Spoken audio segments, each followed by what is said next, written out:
Fecha pra mim, por favor.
Em uns 5 minutinhos a gente começa, tá bom, doutor Pedro? Ah, você tá aí ainda?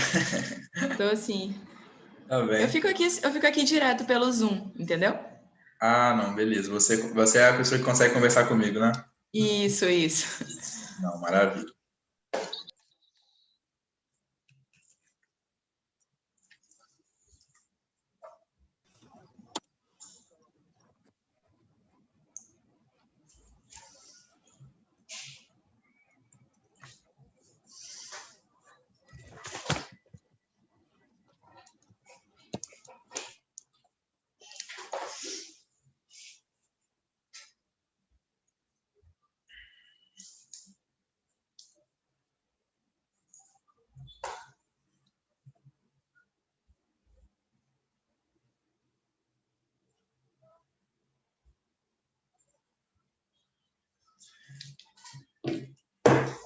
Como que tá a faculdade aí no Maranhão, Isabelle? Tá conseguindo manter? Sim, a gente tá tendo regime presencial e online, tá? Em partes, né? EAD ainda. E isso a residência. Residência tá normal, tá até mais difícil que o normal, porque Eita. tá tendo muito caso, né? Sim, imagino. As pessoas estão adoecendo mentalmente demais. Sim.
Eu vou começar a apresentação, tá, doutor Pedro? Sim, senhora, vamos lá. Então, boa noite, pessoal. Eu sou a Isabeli, presidente da Liga Acadêmica de Psiquiatria do Maranhão, e hoje teremos aula com o doutor Pedro Freitas Melo sobre residência médica em psiquiatria, abordando também o currículo ideal para residência de psiquiatria. O doutor Pedro ele é médico pela Universidade Federal de Juiz de Fora e atualmente faz residência médica em psiquiatria. Doutor Pedro, muito obrigado pelo convite, tá? O senhor pode ficar à vontade para iniciar. Se preocupa não que eu vou estar aqui direto pelo Zoom, tá? Maravilha, gente, muito obrigado, viu? Foi um prazer o convite da Isabeli, desculpa. E muito obrigado porque tem quem está tirando um tempo para me assistir aí, né? Espero que seja proveitoso.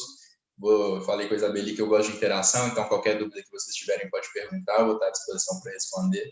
E no final também, quem quiser conversar comigo em particular, qualquer coisa do tipo, eu estarei à disposição. Então, inicialmente, a Isabeli pediu para eu falar sobre o currículo, qual currículo valeria a pena para uma residência de psiquiatria, e depois falou para eu falar um pouco sobre a residência. Então, são dois assuntos que eu gosto muito. Então, dose dupla de Pedro Melo para vocês aí. Meu nome é meu nome é Pedro Freitas Melo, meu Instagram é @Dr. Pedro Freitas Melo. Tenho um projeto de falar mais sobre a psiquiatria lá, mas vou falar muito sobre mim e sobre isso ao longo da apresentação. Hoje minha ideia de falar aqui com vocês é falar sobre... Rapidinho, doutor Pedro, você pode só colocar na tela maior? Tá reduzida ainda aqui pra gente. Ah, claro, agora. Assim você enxerga? Perfeito, perfeito. Desculpe interromper. Não, Pode ficar à maravilha. vontade. Bom, e aí sobre o que a gente vai falar hoje, né? Nós vamos falar sobre o currículo ideal para mim, o currículo que seria ideal para você, né? Isso vai ser subjetivo e vai variar de acordo com o seu objetivo. Vou tentar dar uma organizada, né? Vocês vão ver que eu vou desorganizar um pouco o raciocínio e depois eu vou tentar organizar um ponto de partida, da onde a gente pode começar para estabelecer isso. E vou passar uns relatos de caso da residência. Vocês vão ver que vai ser a parte mais inspiradora aí, justamente encontrar esse propósito que é a aprovação na residência, a residência em si. Antes de começar, agradecer de novo pelo convite. Oi, desculpa. Opa, só uma interrupção aqui, mas tá tudo ok. Pode continuar. Tá bem.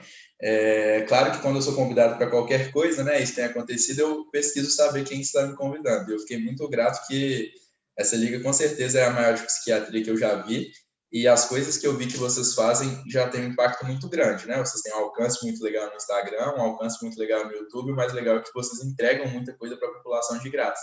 Então, parte do meu propósito, quando eu falo no Instagram, quando eu entro nesse tipo de apresentação, é desestigmatizar a psiquiatria. Eu acho que a psicoeducação é muito importante para a gente, porque a gente está numa especialidade que existe uma demanda cada vez maior por ela, e as pessoas sabem muito pouco dela, e o desconhecimento, mesmo sobre coisas superficiais, contribui para a piora dos quadros, dificulta o tratamento do psiquiatra, dificulta o acesso do paciente que precisa à saúde mental, por preconceito, uma série de outros motivos. Então, quando vocês pegam e fazem um material sobre cuidados paliativos para informar os médicos, quando vocês fazem campanhas para informar a população, quando vocês disponibilizam isso de graça, quando vocês constroem uma liga acadêmica que realmente mostra o lado técnico da psiquiatria, vocês contribuem muito para isso. Eu fico muito feliz de ter sido convidado para fazer parte um pouquinho disso aí também.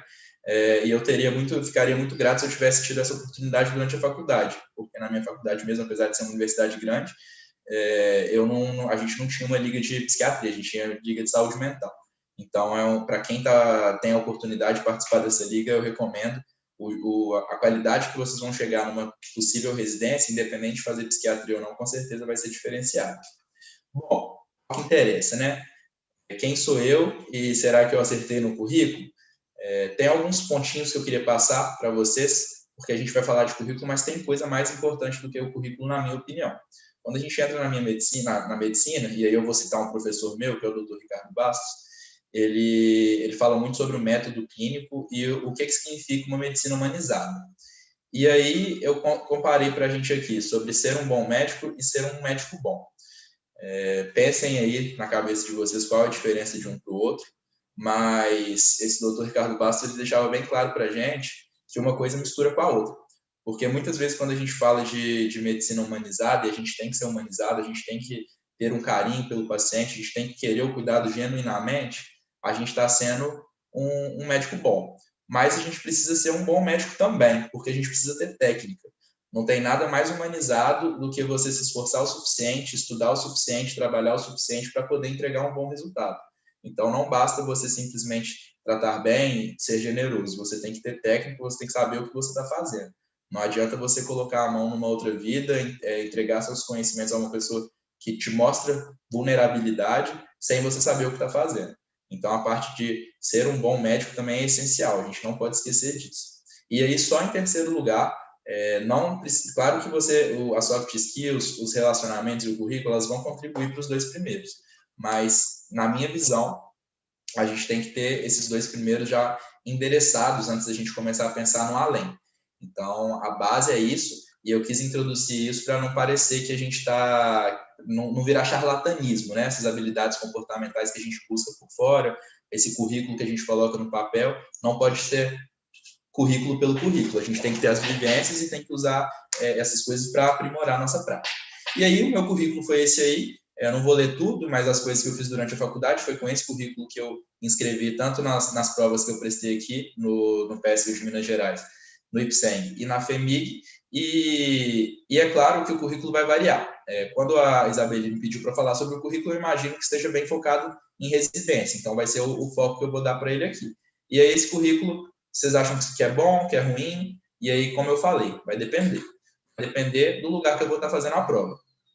Então, quando a gente fala do PSU, que foi a prova que eu mais foquei, foi um currículo muito bom. É um currículo quase nota 10. Mas, pensando no IPSENG, já é um currículo nota média. E se eu estivesse prestando prova no SES, no Maranhão, ou na UEMA, não faria diferença nenhuma. Então, e tem mais um detalhe que eu queria falar para vocês. Currículo não é tudo, mesmo nas provas de residência. Porque no PSU eu fui muito bem no currículo, no IPSENG nem tanto. Minhas colocações foram as seguintes, na psiquiatria. Então, a gente vê que tem coisa além do currículo que talvez seja mais importante do que o currículo. Então, mais uma vez, eu vou falar sobre o currículo aqui, como a gente pode construir um currículo bom, mas a gente tem que lembrar que o currículo geralmente são 10% da prova ou menos ainda. E mais uma vez, o que seria o currículo ideal? Depende do que a gente está falando. Para a prova de residência é uma e vai variar para cada lugar que você vai tentar. E para as outras oportunidades da vida que você quer, é outra. Então, provavelmente o que chamou a atenção da Isabeli quando ela me convidou não foi o currículo que eu apresentei no PSU. Talvez foi o meu Instagram, qual que é o meu propósito que eu mostro ali, quem sou eu. Então, isso tudo tem que ser adaptado para o que a gente está fazendo, mas é óbvio, a gente pode ter metodologia em tudo. A gente pode buscar para cada situação uma metodologia parecida para construir um bom currículo. Quem gosta de pesquisa, vou passar por isso rápido, porque, mais uma vez, o foco vai ser mais sobre residência, mas para quem gosta de pesquisa, geralmente o que ajuda é publicar. Então, são pessoas que vão atrás de relato de caso. Essa área acadêmica é muito bem vista em universidades, em centros de estudo. Então, para quem quer uma USP ou uma UFMG, ter no currículo publicações pode fazer diferença. Então, artigo de livro, publicação. Então, dominar a medicina baseada em evidências, a epidemiologia, e saber fazer isso é uma boa. E não só saber, né? A gente tem que publicar, mandar para a revista, o processo é complicado, mas geralmente através dessa prática a gente começa a ficar bom, e é uma área que é muito pouco valorizada. Tem poucos médicos que formam e vão para a área da pesquisa. Então, quem gosta dessa área, talvez pode ser um oceano azul aí para você brilhar. Pensando em assistência médica, eu acredito que a prática é a melhor opção, mas é claro que a gente tem que ter uma entrada segura, porque a gente está cuidando de vidas, então estudar muito e trabalhar. Então, desde o início da faculdade, eu sei que aí tem gente do primeiro período até o último, né? Quem está no início da faculdade é a oportunidade de experimentar tudo e acompanhar, para quando você chegar mais na metade do curso, já está mais habituado, com menos medo, e para quando você chegar no final do curso, você conseguir dar um plantão com segurança, porque tem muita gente, vocês se assustariam com a quantidade de pessoas que formam sem ter segurança para dar um plantão. E, teoricamente, quando a gente forma, é para a gente já ser capaz de dar um plantão. E pensando em gestão de saúde, que é uma área também, na verdade, é bastante valorizada, mas é pouco explorada por nós médicos, é a gestão de saúde. Então, quem tem vontade de empreender, quem gosta de finanças, eu conheço, tenho amigos, né, que foram para o lado da gestão de saúde, estão voando por aí. E, assim, é muito raro ter um médico que gosta de estudar finanças, que gosta de estudar gestão. Então, e ser médico, ser empreendedor ou gestor, tendo um currículo de medicina, tendo uma formação médica por trás, dá muita diferença. Então, são áreas aí que você pode se esforçar durante a faculdade para buscar um conhecimento a mais que podem te fazer bem. E é claro, né, que qualquer conhecimento que você tem vai ajudar também, um ajuda com o outro, né? Um intercala com o outro, então nenhum é perda de tempo. Pensando em residência médica, né? Agora é o nosso foco aqui. Até mesmo quando a gente pensa em fazer um currículo para residência médica, vai variar qual que vai ser nosso foco. Então, eu coloquei aqui 3 possibilidades diferentes. A gente tem residências médicas que são via checklist, tem outras que não avaliam simplesmente o currículo, e tem algumas que são por entrevista. No Maranhão, por exemplo, eu vi que as provas de residência médica, elas não avaliam o currículo. Então, tanto faz o currículo que você tem, pensando no ponto de vista de pontuação. Depois eu vou falar do ponto de vista de ensino mesmo, de vivências. Fiquei sabendo que também o PSU do Ceará é uma prova que tende a ser bem valorizada, então é um estilo checklist, que é igual ao PSU de Minas Gerais. E é claro, né, todo o Brasil inteiro busca também algumas provas de São Paulo. Muita gente tem essa vontade, esse sonho. E em São Paulo varia. A gente tem tanto provas no modelo checklist, tanto provas que não avaliam, tanto provas que são por entrevistas. O que é esse modelo checklist?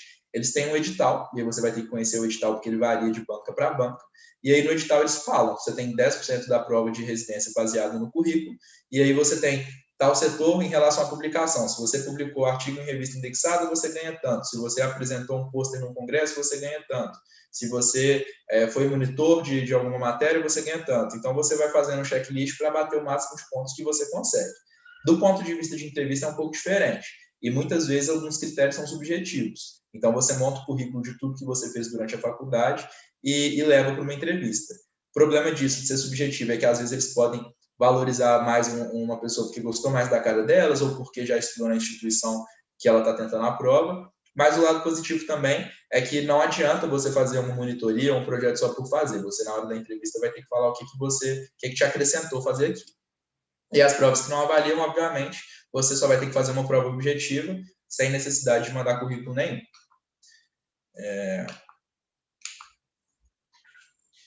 E vamos organizar isso tudo, né? Dei bastante informação. Por onde que a gente começa a organizar? Primeiro, algumas coisas que são importantes antes da gente organizar. Autoconhecimento é o nosso caminho das pedras. Quanto melhor você se conhecer, mais fácil você vai conseguir focar no que você quer. Então, se você já tem certeza desde o início que quer ficar no Maranhão, não vai se preocupar em procurar coisas de currículo só para montar pontinho. Se você achar que quer ir para São Paulo, você vai ter que se diversificar mais. Mas se você tiver certeza que você quer ir para uma instituição específica, como a USP, por exemplo, já vá se preparando para uma entrevista. Então, quanto melhor você se conhecer, mais você consegue focar. E quanto mais incerto você estiver, mais você vai ter que se diversificar. Porque se você for deixar para escolher no final, é bom que você tenha um pouquinho de cada coisa para você não sair perdendo na hora que você decidir. Então, vai ser sempre interessante você buscar algumas coisas que você já pode saber que são fáceis de conseguir e valeriam um ponto, ou que seria acessível na sua faculdade e valeria um ponto. Então, por exemplo, todo mundo que está na Liga de Psiquiatria do Maranhão já teria alguns pontinhos no PSU. E se for da diretoria, mais pontinhos ainda. Então, é um tipo de coisa que é óbvio, né? Quanto mais você conseguir focar, mais você vai conseguir direcionar os seus esforços para o que você precisa. Item 3 que eu coloquei aqui é ter sempre em mente que resultado gera oportunidade, e oportunidade gera mais resultado. O que eu quero dizer com isso? Não fiquem parados. Quando você foca em alguma das coisas, você sempre acaba atingindo outras. Então, eu gosto de trazer exemplos, metáforas aqui. Não sei se vocês já repararam, mas normalmente uma pessoa que é atleta de qualquer esporte, ela tende a ter mais facilidade em outros esportes do que quem não é. Então, uma pessoa que é muito boa no esporte, ela costuma levar jeito para todos os outros. Música também é assim. Uma pessoa que toca um instrumento muito bem tende a ter facilidade para aprender outros. E isso, na verdade, é assim com qualquer área da vida. Então, se você for um médico e estiver focando em alguma situação específica, você acaba tendo mais facilidade para outras. O que eu quero dizer? É claro que uma pessoa que buscou um currículo bom durante a faculdade toda, ela foi da liga de psiquiatria, foi de outra liga, procurou projeto de pesquisa, então ela fez estudos, ela foi monitora, ela fez projeto de extensão. Na hora que ela pegar no final da faculdade para estudar para a prova, ela vai ter uma bagagem maior de conhecimento. E o contrário também pode ser verdade. Uma pessoa que estudou muito na hora de ser um médico assistente, é claro que ela vai ter uma vantagem quem estudou pouco. E geralmente, quando uma pessoa usa essa incerteza para ficar parada, é uma desculpa perfeita, é uma sabotagem que muita gente faz. Então, mais uma vez, é assustador o tanto de gente que chega no final da faculdade, talvez vocês se reconheçam um pouco, ou talvez entendam alguém que é assim. que chega no final da faculdade e não fez nada. Ela nem foi para a área da pesquisa, nem foi para a área da gestão, nem foi para a área mais acadêmica, não foi para a área prática, porque ela não tinha certeza do que ela queria fazer e acabou que ela não fez nada de nada. Então, normalmente, decidir alguma coisa que você acha que você quer e tentar é uma boa, porque se você quiser mudar de caminho também, você perceber que não é isso, não tem problema nenhum. A gente pode mudar de caminho quantas vezes a gente quiser. Mas ficar parado normalmente não ajuda, porque não nos leva a lugar nenhum. E aí, só uma orientação de como que a gente pode buscar essas coisas. Checklist, né? Esse modelo de prova que a gente tem que bater no checklist. É bom fazer conta, abrir o edital, procurar saber o que do edital vale mais, o que é mais fácil, e aí, por que eu não trouxe um modelo pronto aqui? Porque isso vai variar do edital, gente. Por exemplo, o PSU Minas Gerais, ele avalia várias coisas, e para mim, que estudei numa Universidade Federal, fazer parte de uma liga acadêmica era muito fácil, então era um ponto fácil para eu conseguir. Fazer prova de monitoria era muito fácil, porque tem muitas monitorias. Projeto de extensão a gente tinha demais. Projeto de pesquisa a gente tinha demais, porque eu estou numa universidade federal. Por outro lado, quem fazia faculdade particular na minha cidade, que era a Suprema, eu já tinha ouvido falar que era mais fácil você ter artigo de livro publicado, de você ter estágio extracurricular, que essa abertura era maior para outras coisas. Então, você tem que abrir o edital, ver o que é mais fácil conquistar. Algumas pessoas também vão ter facilidades, o dinheiro vai fazer diferença nisso aí, porque tem algumas coisas que são basicamente compradas, então quando você faz um ACLS, que é um curso de suporte avançado de vida, às vezes são cursos caros e valem ponto. Se você tiver um inglês e puder fazer uma prova de certificação, vale ponto. Então, tem que ler o edital. Às vezes a gente gasta 2 anos estudando para uma prova e não quer gastar um dia lendo e organizando um edital para saber o que vai ajudar. E esses pontinhos, apesar de serem a minoria, eles fazem diferença. Pensando em entrevista curricular, outras coisas são mais chamativas. Eu conversei com alguns amigos antes de fazer essa apresentação, alguns amigos que estão estudando em São Paulo, e isso são os links que eles elencaram como mais importantes de falar numa entrevista. Algumas coisas que chamam mais a atenção do entrevistador. Trabalho social foi a primeira delas. Todos foram quase unânimes de falar que fazer trabalho social, principalmente relacionado à medicina, chama a atenção. Estágio extracurricular também, porque eles querem mão na massa. Publicação também, porque na maioria das vezes a gente está falando de universidades que querem pessoas que publicam, porque publicação dá dinheiro e traz recursos, traz visibilidade para a universidade. Liderança e segurança são soft skills, né, que a pessoa vai desenvolvendo, mas eles cobram esse tipo de coisa, então quem fez parte de diretoria, de liga, de atlético, de diretório acadêmico, e a panelinha, né, isso aí não existe, quem acha que não existe vai se surpreender porque existe. Então, se você estudar numa instituição de São Paulo que tem uma prova com entrevista, vai ser mais fácil você passar lá, não tenho dúvidas disso. Mas dá para entender, né, gente? O preceptor, ele quer uma pessoa que ele já conhece e já confie. Então, claro que uma pessoa que mandou bem durante a faculdade toda, ela vai ter um pezinho aí com o currículo desse. E aí, uma coisa que eu vou falar nesse ponto aqui é que eu separei para vocês.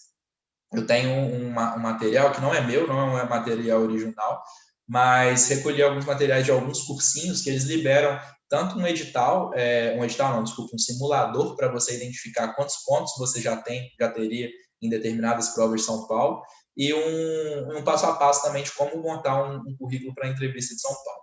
Então, depois eu vou passar para a Isabeli, se vocês tiverem interesse, é lógico, e ela repassa para todo mundo que estiver assistindo. Pensando em apenas prova, daria uma aula. A gente tem pessoas que fazem, né, cursos, vivem já disso, de montar uma preparação para a prova de residência, e a gente tem pessoas que vivem da mentoria para essa preparação. Então, eu poderia ficar falando horas sobre isso, mas, em geral, gente, tempo de estudo, viu? Vocês vão ouvir muita gente falando de metodologia, de que tem um jeito ideal, de que você vai conquistar, mas, na minha experiência, normalmente quem estuda mais tende a ir melhor. E é claro, né? Quanto mais você estuda, melhor você vai desenvolvendo seu método. Não adianta estudar do jeito que você acha que é melhor. Existem pessoas que estudam sobre como estudar, vale a pena ouvir essas pessoas. Mas, em geral, repetição, consistência, propósito, muito café, não cair na bobagem de ficar tomando Ritalina, de ficar tomando esses psicoestimulantes, porque isso vicia. Mas, em geral, é o esforço que ganha durante a prova de residência. Eu gostava de pensar que era um esporte de alta performance, que quando você estuda e por mais tempo, sua tendência a ir melhor aumenta. Mas, enfim, é um tema para outra aula, né? Deixei aqui esse dado para vocês. Mais uma vez, o currículo vale 10% da prova. Os outros 90% são a prova objetiva. Isso quando tem currículo, né? Na maioria das provas tem, mas algumas provas a gente não tem currículo. Então, eu recomendo fortemente que quem está no início da faculdade aproveita para montar essa diversificação, para se experimentar durante a faculdade sobre as oportunidades que a faculdade traz no início. E quando você estiver no quinto ano, e principalmente no sexto, a intensidade que vocês vão ter que ter para estudar para a prova de residência, caso vocês queiram passar num lugar legal, vai ser grande. Eu trouxe um pouco sobre soft skills.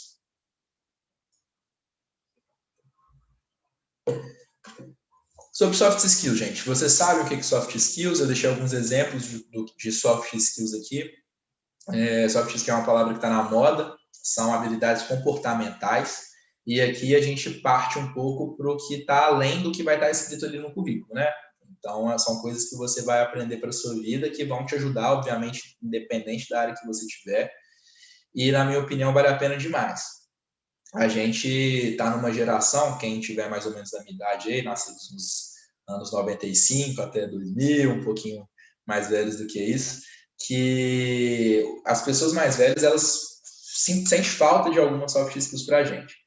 Resiliência, trabalho sob pressão, resolutividade. Muita gente reclama que a gente não tem tido isso, e isso tem sido um diferencial muito grande, ainda mais num contexto que cada vez mais médicos, né? Aqui no Sudeste a gente está tendo uma quantidade de médicos por habitante cada vez maior, e por mais que esses médicos não estejam bem distribuídos, né, a gente ainda não tem a quantidade de médicos suficiente que o Brasil precisa, mas eles estão mal distribuídos, então a gente começou a ver uma desvalorização dos médicos aqui. E aí começam a sobressair no mercado os médicos que tenham essas diferenças, essas habilidades além da técnica, além do conteúdo técnico. Que, como eu já falei no primeiro slide, o conteúdo técnico, ser um bom médico, ser um médico bom, na minha opinião, tem que ser a base, tem que estar estruturado. Mas, a partir desse ponto, as soft skills fazem diferença, sim. E, para mim, na minha opinião, como que a gente... Na minha opinião, não, né? Claro que eu estudo muito sobre o tema para falar com vocês, e estudando muito sobre o tema, eu identifiquei que essas são as 3 coisas que a gente tem que buscar na hora, que ajudam a gente a desenvolver soft skills. Então, procurar projetos e trabalhos que estão relacionados a pessoas, a produtos e a responsabilidades ajudam muito nesse quesito. O que são pessoas, né? Pessoas são tanto os nossos pacientes, então a gente vai lidar com pessoas, são os nossos chefes e nossos clientes durante a vida inteira, e são as equipes com quem a gente trabalha. Então, saber lidar com pessoas, saber relacionar é muito importante. O que são os produtos? Os produtos não precisam ser especificamente um produto físico, pode ser um serviço, pode ser alguma coisa que você está entregando. A gente tem que saber gerar valor. O que a gente faz tem que ser valorizado, e para isso tem que ter algum valor. Então, isso também é uma coisa trabalhada, não é uma coisa da noite para o dia, e não é uma coisa que o mundo vai te devolver depois que você finalizar o seu curso. Tem muita gente que acha que vai formar em medicina e depois vai passar a ser valorizado como sempre sonhou. E não, a gente tem que aprender a se valorizar. E, por último, responsabilidade. Muitas vezes na faculdade, dependendo da faculdade que você faz, o acadêmico de medicina não é tão responsabilizado assim.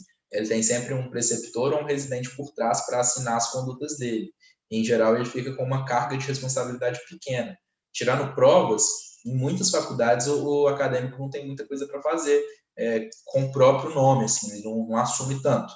Então, é interessante você buscar atividades que você tenha essa responsabilidade, porque de um dia para o outro, depois que você formar, o carimbo é o seu, e aí você vai estar lidando com vidas. Quanto mais você estiver adaptado a isso, melhor. E mesmo se você não for para a área assistencial, se você quiser trabalhar com prestação de serviço de outra forma, quiser empreender, quiser fazer trabalho social, tudo isso você vai precisar de pessoas, você vai precisar gerar valor, você vai precisar gerar resultado.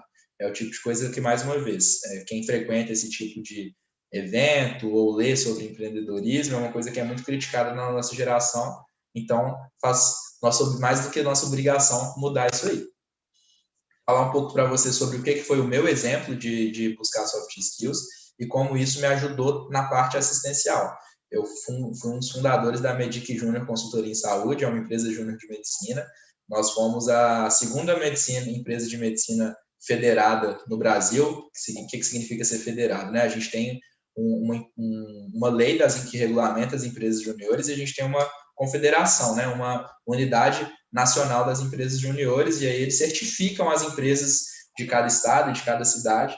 E a nossa, pensando em medicina, foi a segunda federada. Depois da nossa, teve um boom de empresas de medicina para a prestação de serviço. O que a gente fazia? A gente tinha clientes relacionados à gestão de saúde, então a gente trabalhava com clínicas populares, clínicas particulares, ajudando o dono dessas clínicas a melhorar o atendimento deles. Então, a gente melhorava a percepção de valor que os pacientes tinham, a gente melhorava o atendimento, algumas queixas mais comuns das pessoas, dos clientes, a gente tentava organizar de uma forma a resolver melhor.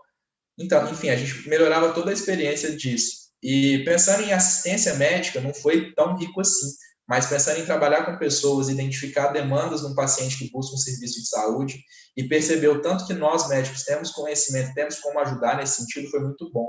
Às vezes a gente vê nas nossas faculdades, nos nossos hospitais universitários, filas de atendimento por conta de uma má gestão de fila, a gente vê às vezes gente tendo que chegar às 7 horas da manhã no ambulatório para ser consultado à tarde, a gente vê faltar medicamento, a gente vê representante entregando medicamento e esse medicamento sumindo, a gente vê faltar recurso, e às vezes a gente fica simplesmente numa posição de achar que a gente é impotente e não tem nada a fazer a respeito, e a gente tem. Na verdade, nós somos os principais, nós somos as principais pessoas que têm capacidade de resolver esse tipo de coisa. E aí, quando eu estava numa posição, na Medic Júnior, de organizar uma empresa a prestar esse tipo de serviço, eu tive que lidar com o produto, porque a gente teve que se organizar para tornar essa prestação de serviço algo que gerasse valor para o cliente, porque cliente quer dinheiro, então a gente estava muito mais interessado na satisfação do paciente, mas a pessoa que nos contrata queria aumentar os lucros também. Eu tive que lidar com as pessoas da equipe, então a gente teve que fazer treinamento, a gente tinha uma empresa, a gente tinha funcionários, tive que lidar com dinheiro, porque a gente tinha um fluxo de caixa para entrar, os investimentos que a gente tinha que fazer, o fluxo de caixa para sair, tive que lidar com o resultado, porque a partir do momento que alguém te contrata, ele quer te cobrar, e tudo isso me trouxe um senso de responsabilidade, de pertencimento, que foi aplicado depois, quando eu quis estudar para residência, hoje em dia na residência, quando eu quero entregar um bom trabalho, isso ajuda muito. E empresa júnior não é a única forma de fazer isso. Eu coloquei alguns exemplos aqui que eu conheço de outras faculdades e da minha também, que as pessoas que passam por isso com determinação costumam desenvolver soft skills também. Então, quando você faz parte de uma equipe e está interessado que ela ganhe campeonato, quando você faz parte de uma bateria e está interessado que ela ganhe os concursos, quando você faz parte de um grupo científico e quer publicar e quer puxar a liderança nisso, quando você faz parte de uma liga acadêmica igual a e faz tanta de coisa igual vocês fazem, com certeza isso se desenvolve. Quando você busca alguma coisa de empreendedorismo dentro ou fora da medicina, também é interessante. Então, só o recado que eu queria dar é para vocês não saírem da faculdade sem se experimentar, sem reconhecer a vulnerabilidade de vocês, sem entender no que vocês são bons, no que vocês são ruins, sem se testar mesmo, porque depois que sai da faculdade, essas experiências vão sendo cada vez mais arriscadas e a gente vai tendo cada vez mais tempo para elas. Então, resumindo, né, falei bastante sobre o currículo, sobre vivências, mas eu acho que tem que partir sempre disso. A gente tem que se conhecer o suficiente para saber onde a gente quer chegar. O currículo que a gente escreve, aquele checklist, vai ser baseado em onde a gente quer chegar, mas as vivências, elas tendem a ser mais enriquecedoras do que isso. Pode falar, quer falar alguma coisa? Doutor, só uma dúvida que eu tenho em relação ao currículo, a gente envia para eles o link do Lattes ou a gente envia uma pasta? Como é que é esse envio dessas informações? Funciona, depende de uma prova para outra. A experiência do PSU de Minas Gerais, por exemplo, eles disponibilizam um site só para você enviar o currículo. E aí ele é segmentado. Normalmente ele é segmentado em vários itens, vamos supor que são 10 itens.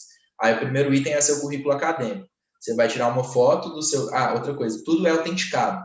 Então, é muito importante que você salve esse tipo de certificado ao longo da sua faculdade. Então, por exemplo, primeiro item é currículo escolar. Você vai pedir para a sua faculdade imprimir o documento de currículo escolar, assinado pelo diretor, vai autenticar no cartório, vai fazer uma cópia, autenticar no cartório e sublinhar. E aí eles pontuam assim, se você tiver 50% das suas notas acima de 85, você ganha o item máximo por aquilo.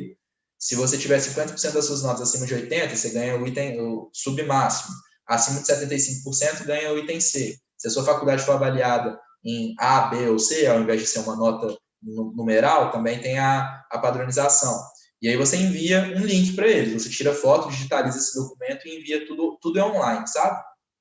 E aí são vários subitens. Então você tem que ter o seu certificado da monitoria que você fez, e aí nesse certificado tem que estar bem registrado o dia que começou, o dia que terminou, o número de horas semanais, qual era a atividade que você desempenhava lá, isso para projeto de pesquisa, para estágio extracurricular, e essas delimitações variam de edital para edital. Por isso, é tão importante ler o edital que você quer até porque o edital muda de um ano para o outro.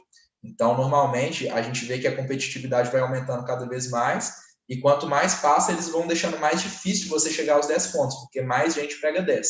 E quanto mais gente pegar 10, mais eles vão querer subir o nível para ser diferenciado, né? Porque se todo mundo tirar 10, não está cumprindo o objetivo de valer ponto. Para outras residências que têm entrevista, por exemplo, algumas pedem para você montar um portfólio e levar para eles. Aí as pessoas encadernam um portfólio com tudo que elas fizeram e enviam. No material que eu vou mandar para vocês, Abeli, tenho uma explicação de como faz isso. Mas eu respondi a sua pergunta? Respondeu sim, doutor. Obrigada. Pode dar continuidade. Tem mais alguma? Quer perguntar alguma coisa? Eu tenho uma dúvida, doutor, antes Manda de continuar. No caso dos estágios extracurriculares, entram os estágios que a gente faz pelas ligas acadêmicas, é isso? Também? Depende. O estágio extracurricular ele tem que ter um mínimo de horas e de atividade, e isso vai variar com o edital.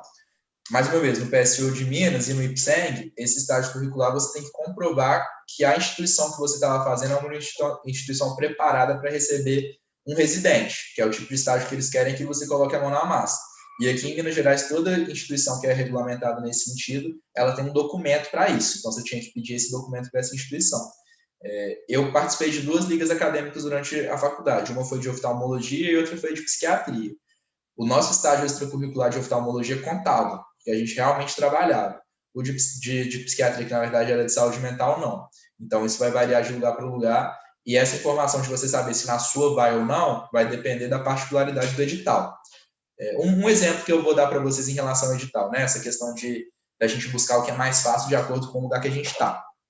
Aqui na minha faculdade, eu consegui fazer 2 ligas, consegui fazer monitoria, consegui fazer projeto de extensão, isso tudo, assim, até o 3º período. Só que quando eu dei uma lida no edital do PSU do Ceará, eu vi que lá tem uma coisa chamada patente de invento. Existe uma pontuação alta para quem consegue desenvolver software que vai ser usado, que vai ser patenteado para ser usado em alguma coisa relacionada à área da saúde. É uma coisa que nunca passou pela minha cabeça fazer. Eu não sei se para vocês é uma coisa mais familiar, não sei se no Ceará ou se é uma particularidade da residência deles, mas é uma coisa que durante a faculdade eu, sinceramente, talvez não gastaria tempo para isso, porque eu imagino que é uma coisa de vida, né? Você conseguir fazer alguma coisa que tenha patente, meio difícil. No PSU de Minas Gerais, eles valorizam pós-graduação. Fazer uma pós-graduação durante a faculdade também é bastante difícil. Então, a gente tem que identificar no edital o que é mais fácil e o que vale a pena pegar o ponto. E isso, gente, só lendo o edital. Não teria como eu passar uma receita de bolo disso para vocês, porque eu teria que saber qual faculdade que vocês querem, onde vocês querem ficar. Faz sentido?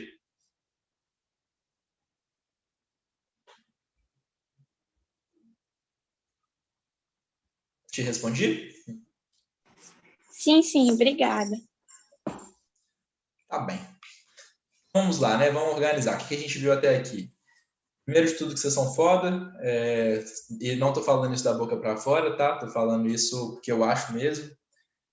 Repito mais uma vez que é o tipo de liga que eu gostaria de ter feito parte durante a faculdade. Acho que eu teria chegado na residência com um conteúdo técnico muito melhor, até porque prova de residência não cobra psiquiatria, então a gente aprende muito de muita coisa, mas de psiquiatria pouco. Quem quiser me seguir no Instagram, eu falo muito sobre a residência, eu sigo esse propósito de desestigmatizar a psiquiatria, de entregar uma psiquiatria sempre humana, mas mais resolutiva, das pessoas passarem a entender, e até vou exemplificar isso, que a psiquiatria tem solução, que a psiquiatria tem tratamento, que a psiquiatria tem metodologia. Falando sobre o currículo ideal, vocês vão ver que vai variar para quem, para quê, o que você quer, que no mínimo 90% vai ser definido pela prova, então o currículo não é a coisa mais importante, a gente tem que ser um bom médico antes, a gente tem que ser um médico bom antes, a gente tem que estruturar nosso propósito, e o currículo não passa de um pedaço de papel que mostra algumas vivências. Eu gosto de considerar que o currículo, quando a pessoa faz uma prova de residência para receber os residentes, ela não consegue conhecer cada um de nós do nosso íntimo. Ela não consegue ver a nossa casa, saber quais são as nossas intenções, acompanhar a gente durante a faculdade. Então, ela tem que estabelecer alguma maneira de absorver os residentes que ele vai considerar melhor, que vão ser melhor para o serviço dele e para os pacientes dele. Então, ele tem que partir de algum ponto de princípio. Só que é claro que o que ele quer são as vivências. Então, sim, a gente tem que se preocupar com a pontuação, mas a gente não pode esquecer que assim, no momento que a gente passar numa residência, a gente vai ter que atuar nela. E aí a gente precisa estar preparado para isso. E aí, finalmente, a recompensa e o propósito da residência de psiquiatria, não se enganem, tá? A gente está na melhor residência do planeta, a melhor especialidade do mundo, é a mais gratificante, é a mais legal. Ninguém me convence do contrário. A gente trata de doença porque a psiquiatria, sim, ela tem uma questão orgânica muito importante. A gente ainda não domina essa questão orgânica, porque o cérebro também é o órgão mais complexo do organismo, é o mais difícil de entender. Mas não é porque a gente não entende, não domina, que a gente não sabe que existe e que a gente já não tenha coisa para fazer a respeito. A gente sabe que nem tanto tempo atrás, 200, 300 anos atrás, em alguns lugares, até hoje é assim, por questão de não conhecer e não dominar o cérebro, as neurotransmissões e a mente humana, que talvez nunca seja dominada por completo, as pessoas ignoram a psiquiatria como um campo que deve ser trabalhado de uma forma científica. Então, a gente sempre tem que reforçar que a gente tem etiologia, a gente tem fisiopatologia, a gente tem nosologia, a gente tem psicofarmacologia, igual qualquer outra especialidade. E a gente trabalha com isso na psiquiatria, muita coisa para descobrir ainda, então vai ser uma especialidade que não vai faltar inovação, novidade, sempre aprendendo. A gente trabalha com a personalidade das pessoas, que é uma outra coisa muito legal, que a gente sabe que a gente trabalha com transtornos de personalidade, mas que não deixam de ser variações da personalidade que todo mundo tem. Essas personalidades são um filtro que as pessoas veem no mundo, tem um componente genético nisso, mas elas são moldadas pela vida que a pessoa teve, pelo ambiente que ela está. Entender isso é muito legal. Participar da mudança para isso ser melhor aproveitado, né, para a gente pegar os traços da pessoa e transformar em potencialidades, pegar as qualidades negativas dela e trabalhar com isso, treiná-la a isso, entender isso é tudo muito legal. E a gente trabalha com vidas, então, diferente de outras especialidades que a gente, às vezes, resolve demandas específicas, aqui falando de psiquiatria, a gente trabalha com a história de vida das pessoas, a gente conhece muita gente legal e a gente se torna pessoas melhores quando a gente faz psiquiatria. Então, quem está em dúvida pode ir tranquilo que vai ser uma boa. Tá? E aí, para definir onde que a gente quer fazer residência, isso vai variar. Você tem que pensar onde que você se enxerga, o que você quer para a sua vida. Então, vou dar um exemplo daqui de Minas Gerais, né? Vocês viram ali, eu falei que eu passei na UFMG e passei no IPSENG. E são dois modelos de psiquiatria um pouco diferentes. E aí eu tive que pensar onde que eu me enxergava depois como psiquiatra. Então, por exemplo, a UFMG ela trabalha dentro do hospital psiquiátrico, é um hospital Raul Soares, gigante, muito conhecido, muito tradicional, mais de 100 leitos psiquiátricos, e é um hospital que tem muito caso denso lá, muito caso crônico, muito caso complexo, envolve muito a questão social. É um hospital 100% SUS, então tem as particularidades do SUS, de não ter tanta estrutura, de você ter que trabalhar com o que você tem. E tem muita gente que se enxerga assim, que se enxerga psiquiatra nesse estilo. É um hospital de psiquiatria, claro que tem médicos lá, né? Nós somos psiquiatras, nós somos médicos antes disso, então queixas clínicas podem ser trabalhadas, mas a gente não tem um suporte de um hospital geral. Por outro lado, a gente tem o hospital geral também, que é um hospital geral, é o modelo do IPSENG. Trabalho dentro do hospital geral que tem 24 leitos de psiquiatria, então são 11 andares de hospital, um desses andares está direcionado à psiquiatria, a gente tem a ala masculina e feminina, e aí a gente consegue ter um suporte maior. A gente tem menos leitos psiquiátricos, né? Mas a gente tem a mesma estrutura do ponto de vista de um suporte psiquiátrico, só que a gente também tem a estrutura clínica. Só é menor, porque ao invés de 100 leitos, temos 24. E aí a gente tem suporte da clínica médica, se a gente precisar de uma interconsulta, se o paciente tiver uma comorbidade clínica, ele não precisa ser transferido para outro hospital, se o paciente tiver uma comorbidade cirúrgica, ele não precisa ser transferido para o hospital. Isso é uma vantagem muito interessante. A gente tem uma estrutura de exames mais disponível, a gente tem eletro, muito fácil, a gente tem ultrassom, ressonância, tomografia, a gente tem muito diagnóstico diferencial com a neuro. Então, é o modelo que eu considero mais moderno, eu acho que tende a ser o futuro, da gente tirar a psiquiatria como se a psiquiatria fosse uma parte isolada da medicina e a gente trazer a psiquiatria para a medicina geral mesmo, porque ela faz parte da medicina. Outro contraste que eu coloquei, será que a gente está mais para CAPS ou será que a gente está mais para consultório? Né? Como você se enxerga mais? Tem gente que gosta muito de trabalhar no CAPS, de participar das oficinas, de passar o dia inteiro ali com aquele paciente para conhecê-lo, e tem gente que entende mais a psiquiatria como, mais uma vez, como uma outra especialidade médica qualquer, que você vai conhecer o paciente, talvez ter consultas ambulatoriais com ele e não ter esse contato tão próximo. Então, por exemplo, os residentes do Raul Soares, da UFMG, eles têm um privilégio, eu considero um privilégio, é um ponto positivo, de às vezes passar o dia inteiro ali com o paciente, eles têm uma área gigante externa, bonita, de árvore, eles podem jogar ping-pong, sinuca, e nesse meio tempo acessar o pensamento do paciente através disso. Mas o hospital geral, que é onde eu me enxergava mais, a gente tem uma estrutura de hospital geral, com uma equipe de enfermagem ali, um modelo bem localizado para o paciente ficar pouco tempo internado, e quando ele sai da internação, ele já ir para o nosso ambulatório para ser acompanhado ambulatorialmente. É o modelo que fez mais sentido para mim, então foi o local que eu decidi. Eu vou falar um pouco mais também sobre a nossa preceptoria, como que funciona a residência. E aí, gente, não significa que um é melhor do que o outro. Eu gosto muito de bater nessa tecla. Porque aqui em Belo Horizonte, por exemplo, acontece muito isso. Ano passado, varia do que a pessoa quer para ela. No ano passado, das cinco pessoas que passaram na UFMG, as 5 ficaram lá. E das 7 vagas de residência do IPSENG, 4 vagas rodaram. Esse ano, sim, das 5 pessoas que passaram na UFMG, 3 saíram. Então, a lista rodou. E no IPSENG, só uma pessoa rodou. Então, isso vai variar do perfil mesmo. Não significa que um é melhor do que o outro, tá? E eu vou contar para vocês um pouco o que mais interessa, né? Vou falar de um relato de caso, se tiver tempo, se for interessante, eu vou falar de um segundo. Espera aí que alguém mandou alguma mensagem. Todas sobre as residências têm 3 etapas, como elas funcionam. Essa questão de etapa, Andressa, ela varia também. Geralmente, você é classificado para as etapas seguintes se você obtiver uma nota mínima. Então, por exemplo, provas daqui de Belo Horizonte. Se você tirar mais que 60% da prova, que basicamente todo mundo tira, você manda seu currículo.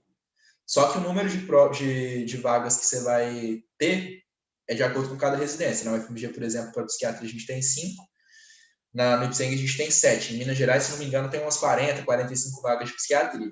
Então, quem tiver a maior nota no somatório é o que passa. Quando a prova é de entrevista, aí às vezes é um pouco diferente. Às vezes o número de pessoas que passam para a entrevista é 10% das pessoas que fez a prova, ou 5 vezes a mais do que o número de pessoas de vagas que existe. Então, isso varia. Então, no IANSP, por exemplo, vou te dar um exemplo, que o IANSP é uma prova que também não tinha currículo. Você tinha 2 provas, etapa 1 e etapa 2. Uma prova objetiva e uma prova prática. Você ia, como teve essa questão de pandemia, as pessoas fizeram todas as provas no mesmo dia. Teve gente que foi muito bem na segunda prova, mas essa prova não foi nem avaliada, porque você tinha que estar entre, sei lá, os 30 primeiros colocados da primeira etapa. Então, essa questão varia muito de um edital para o outro. Nas provas do Maranhão que eu olhei, só tem uma etapa, que é a prova objetiva. Na prova do PSU Ceará, todo mundo basicamente vai ser avaliado nas 2, porque é muito difícil você estudar para residência e tirar menos de 60%. Geralmente a gente consegue. Só que, em geral, é só quem tiver uma nota acima de 70 que vai conseguir buscar as vagas. E se todo hospital geral tem que ter um psiquiatra, não. De plantão, não. Claro que você tem que ter... Isso aí vai depender se o hospital tem porta aberta para psiquiatria ou não. O que significa porta aberta, né? Todo serviço de saúde ele pode ser porta aberta ou porta fechada. O que são as nossas portas abertas? São as UPAs e as unidades básicas de saúde, pensando em SUS. Pensando em hospital particular, é todo hospital que tem um serviço de urgência. Só que toda cidade vai ter uma rede de atenção à psiquiatria. E essa rede também varia de cidade para outra. No lugar que eu formei, que foi em Juiz de Fora, a nossa rede tinha os CAPs. E aí no CAPS, se a pessoa tinha alguma urgência psiquiátrica, ela poderia ser atendida ali no CAPS e ser encaminhada para algum hospital que tenha urgência, ou ela poderia ir direto para o hospital que tenha urgência. Aqui em Belo Horizonte é um pouco diferente. Quem tem um plano de saúde do IPSENG, por exemplo, pode ir direto no nosso serviço de urgência, porque lá a gente tem um psiquiatra 24 horas por dia. Mas tem outros planos que não têm esse serviço, então vai ser atendido por um clínico geral e, se for o caso, ele interna e passa para algum outro lugar. A gente recebe muito paciente, inclusive, que vem encaminhado de hospital que não tem psiquiatra. Às vezes um paciente que fez uma tentativa de autoextermínio, ele foi internado no hospital mais perto dele, organizaram a parte clínica dele lá, e aí procuram algum hospital de referência psiquiátrica que encaminha. Normalmente o SAMU sabe, né, quais são os hospitais de referência do município, E é bom você ter atento, porque esse tipo de demanda aparece muito durante a nossa prática médica, de paciente que às vezes chega com intenção de autoextermínio, e a gente tem que saber onde tem um psiquiatra disponível para atender, tá? E aí, falando do relato de caso, eu vou contar 2 casos sobre a residência. Na verdade, eu vou contar o primeiro, e se você achar interessante, eu conto o segundo, porque eu acho que eu já até extrapolei o tempo que eu tinha combinado. E eu vou tentar contar como que funciona para o residente de psiquiatria essa situação. Primeira paciente, eu vou chamar ela de Maria, tá? Nome fictício.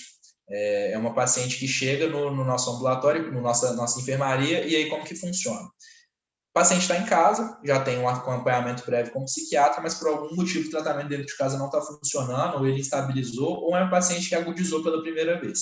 E ele vai ao serviço médico de urgência do IPSENG. Nesse serviço médico de urgência do IPSENG, a gente vai ter um psiquiatra lá trabalhando 24 horas por dia, ele vai ser triado e vai ser passado por esse psiquiatra. E aí, a primeira coisa, tem um residente junto com ele também. Claro que o residente não fica 24 horas por dia, porque são esquemas de plantão, mas a gente tem um residente que um dos estágios vai ficar ali no serviço de urgência. E aí atende esse paciente, se for possível resolver ali na urgência e mandá-lo para casa para continuar o acompanhamento ambulatorialmente. E para quem está no início do curso e não sabe o que é ambulatorialmente significa via consulta, né? Você consegue mandar ele para casa, ele faz o tratamento em casa e você acompanha ele de 7 em 7 dias, 15 em 15 dias, a cada mês, dependendo da gravidade. Então, beleza, recapitulando. Chegou no serviço de urgência, se você resolveu ambulatorialmente, beleza, ele vai para casa. Se você não resolveu, você pode interná-lo. E aí ele sobe para a enfermaria, e aí na enfermaria tem algum outro residente no estágio. Esse residente, no caso, nesses últimos 4 meses, fui eu. Eu estava no estágio de enfermaria. E aí esse paciente é admitido no setor, ele sobe da SMU já com uma prescrição médica, com uma proposta terapêutica do SMU, que é o Serviço Médico de Urgência. E aí, quando eu chego cedo no dia seguinte, chego às 7 horas da manhã, vejo quais pacientes novos internaram lá. E é claro, vou continuar dando seguimento nos pacientes que já estão internados há mais tempo. O que eu faço com esse paciente novo? Vou entrevistá-lo, vou conversar com ele, vou identificar, né? A gente tem toda uma anamnese estruturada, identificar quem é ele, quem é esse paciente, de onde ele é, quantos anos, qual que é o motivo dele ter ido procurar o pronto atendimento, se ele veio sozinho, desacompanhado, se ele está apto a responder por si próprio ou não, se ele tem discernimento suficiente para responder uma anamnese, identificar a história de vida dele, tratamentos prévios que ele já fez, o que ele estava em uso, o que ele já usou e deu certo, o que ele já usou e deu errado, se tem algum evento na vida dele que precipitou uma piora, o que ele tem de clínica, porque a maioria dos pacientes psiquiátricos a gente tem que usar medicamentos que interferem na parte clínica, fígado, tireoide, rim, então a gente tem que ter um relato da história dele. Muitas vezes a gente vai pedir uma revisão laboratorial e é o tipo de coisa que é mais uma vantagem no nosso hospital geral. A gente tem isso disponível com muita facilidade. E aí fiz toda essa entrevista. Se for o caso do paciente não ter discernimento ou não for capaz de responder por ele próprio, a gente chama um familiar e a gente faz essa anamnese com o familiar do lado. E aí a gente tenta traçar uma hipótese diagnóstica. Por mais que seja difícil, né, a gente determinar um diagnóstico baseado em um dia de conversa com o paciente, a gente vai tentar mapear a história dele. E qualquer especialidade médica é impossível a gente determinar um prognóstico e uma conduta terapêutica sem fazer um diagnóstico. Então, tem algumas correntes de psiquiatria que buscam evitar dar um diagnóstico para evitar rotular um paciente. Mas, da minha experiência, é impossível você trabalhar com isso. Se você não puder agrupar um conjunto de sintomas e de situações que pessoas diferentes têm em comum e que tendem a ter um curso parecido de evolução e que tendem a ter uma resposta semelhante de acordo com o medicamento que você usa, você não consegue trabalhar. Aí a gente tem que trabalhar, não sei, tem que mudar o nome, não deixa de ser medicina. É um ponto de partida que a gente tem que ter. Então a gente, sim, tenta traçar hipóteses diagnósticas, sabendo que essas hipóteses diagnósticas podem mudar ao longo do tempo, sabendo que esse paciente vai ter que ser acompanhado de perto ambulatorialmente, né? Porque se chegou ao ponto de ser internado é porque ele é grave. Mas a gente tem que traçar um diagnóstico, porque diagnóstico é prognóstico. Diagnóstico significa prognóstico. Então, a gente tem que basear a nossa conduta terapêutica baseada nisso. Feito isso, né? Traçamos... Opa, fixei aqui. Feito isso, traçamos para o paciente um prognóstico, uma estratégia terapêutica. A gente vai ter uma noção, de acordo com o caso dele, de mais ou menos quantos dias que a gente vai precisar dele lá. Isso varia para mais, para menos. No IPSENG, a gente tem visto uma média de 12 dias de internação. Alguns pacientes saem bem antes disso, alguns pacientes ficam muito mais tempo que isso. O paciente hoje na enfermaria que tem mais tempo lá, tem mais ou menos 35 dias que está lá. O que saiu com menos tempo, às vezes eles chegam, ficam 4 dias e saem. E na enfermaria tem de tudo. A gente tem dependência química, a gente tem depressão, a gente tem transtorno de ansiedade, a gente tem transtorno de personalidade, e a gente consegue fazer um atendimento muito bom para todos esses pacientes lá. Essa paciente do relato de caso 1 é a Maria, 75 anos, ela chegou no SMU, o esposo dela chegou junto com ela, falando que ela já acompanhava no nosso ambulatório já há mais de 50 anos para depressão.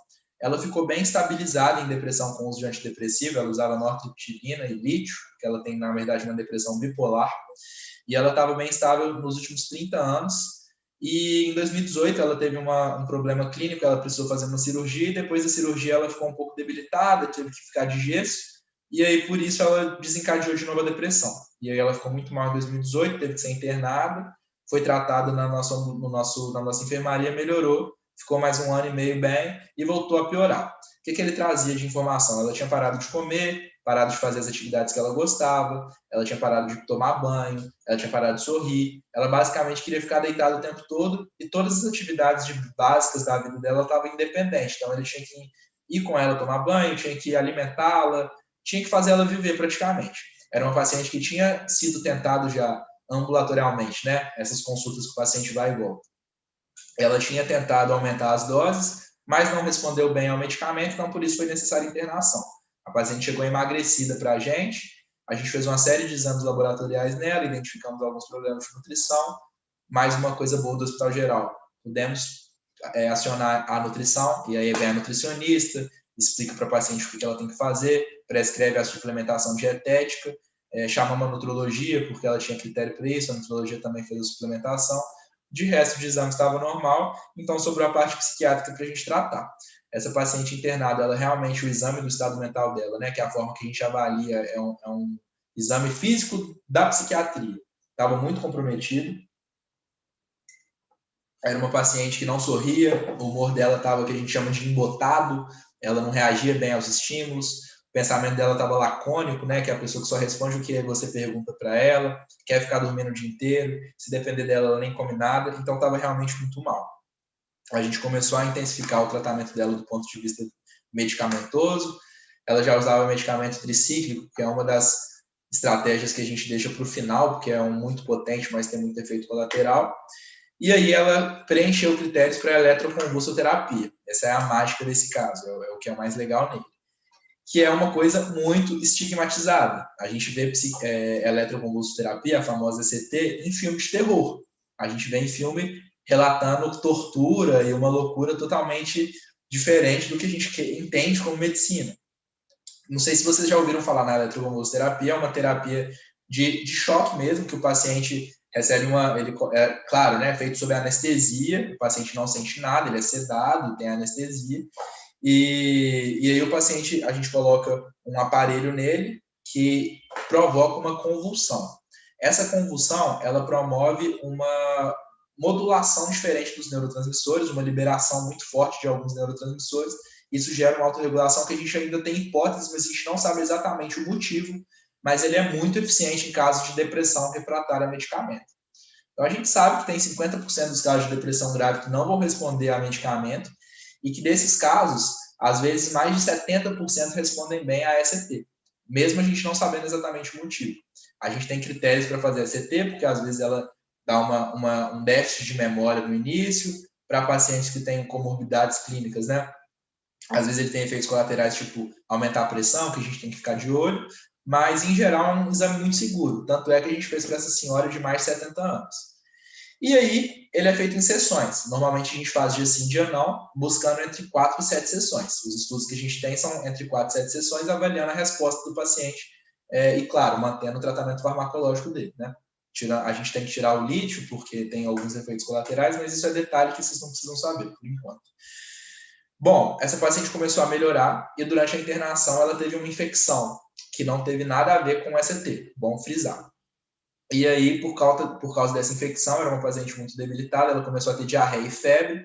De um dia para o outro, febre de 40 graus, chocou, teve que ir para o CTI. E aí, mais uma coisa boa, mais uma vez, né? Uma coisa boa do Hospital Geral, porque a gente conseguiu ter um atendimento do CTI em menos de 30 minutos da hora que precisou. Então, já começamos a reposição venosa nela. E como que o residente estava nesse momento, né? Maluco.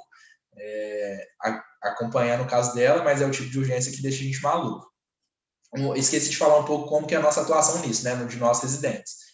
Depois que a gente faz essa entrevista com o paciente, lá quando ele chegou, todos os dias de manhã, a gente tem uma reunião com o nosso preceptor.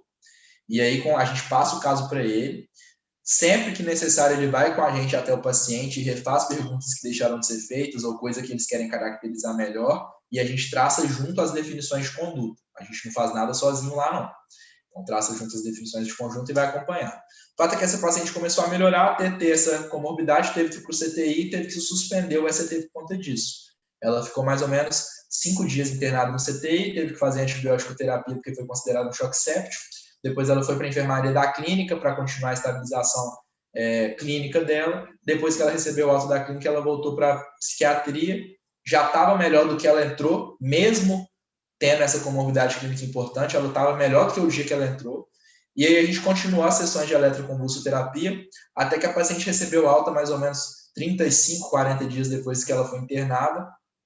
E aí sempre, né, a gente deixando a família informada, conversando junto com a família e tudo mais. E ela recebeu alta com uma prescrição medicamentosa muito semelhante com que ela entrou, uma dose um pouquinho maior só. Então, assim, é fato, o que melhorou ela foi a eletroconvulsoterapia.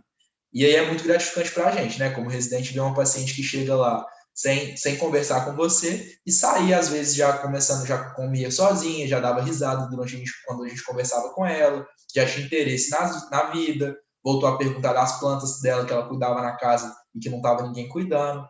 E aí ela recebe alta. Bom, recebeu alta.